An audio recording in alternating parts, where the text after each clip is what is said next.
जय श्री माताजी. सहजयोग केवळ आत्मसाक्षात्कारासाठी नाही तर तो आपल्या दैनंदिन जीवनावरही सकारात्मक परिणाम करू शकतो. अर्धपूर येथील सहयोगी भुजंग पिराजी गोवे यांचा अनुभव हेच सिद्ध करतो की सहयोगामुळे शेतीमध्ये अनोखे बदल घडवले जातात. तर त्यांचा अनुभव ऐकूयात. जय श्री माताजी. जय श्री माताजी. जय श्री माताजी. हे आहेत भुजंग पिराजी गोरे, अर्धापूर तालुका समन्वयक. सहयोगामध्ये 1 वर्षापासून कार्यरत आहेत. तर त्यांना या शेतीमध्ये या वर्षभरामध्ये उत्पन्नाचा टक्का खूप छान वाढला आहे असं त्यांचं म्हणणं आहे. तर आपण त्यांच्या तोंडूनच या शेतीचा कसं उत्पन्नाचा टक्का वाढला हे पाहून घेऊ. आणि आपण जे आता वांगे पाहत आहोत, हे वांग्याची वाढ जी आहे त्यांच्या डोक्याच्या वर गेलेली आहे. आणि या 6 महिन्यामध्ये या वांग्यामधून त्यांना भरपूर उत्पन्न मिळालं आहे. आणि अजूनही वांगे खूप प्रमाणात या झाडाला लागलेले आहेत. ही सर्व चैतन्याची कमाल आहे असं त्यांचं म्हणणं आहे. कारण एवढ्या दिवसापासून ते शेती पाहतात, तर त्यांना यावेळेस वेगळे अनुभव आले आहेत. आपण त्यांच्या तोंडून ऐकून घेऊ. जय श्री माताजी. मी भुजंग पिराजी गोरे, राहणार अर्धापूर.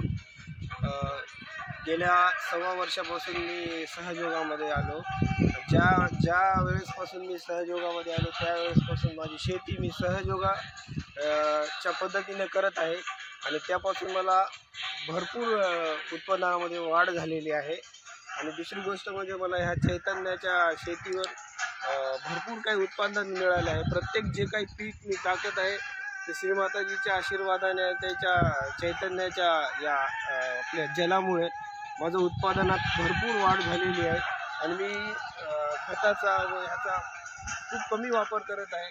श्रीमाताजीच्या कार्य म्हणजे सहयोगामध्ये आल्यापासून मला सोयाबीनमध्ये वाढ झाली, दुसरी गोष्ट गव्हामध्ये वाढ झाली, बोरच्या पाण्यामध्ये वाढ झाली. आणि सगळीकडे आता हे बघा, वांग्याचं झाड आहे, 7 फूट वांग्याचं झाड आहे, व्हायब्रेशनवरचं झाड आहे. आणि ह्या झाडामध्ये आतापर्यंत मला भरपूर उत्पादन आहे. फक्त केवळ 80 झाडं आहेत. तर या झाडाची वाढ काही थांबत नाही आणि माल बी थांबत नाही. की अशा प्रकारे सहयोगामुळं आपली सहयोग जर शेती केली तर भरपूर आपल्याला उत्पन्न होईल आणि बाकीच्या गोष्टी पण सगळ्या चांगल्या होतील.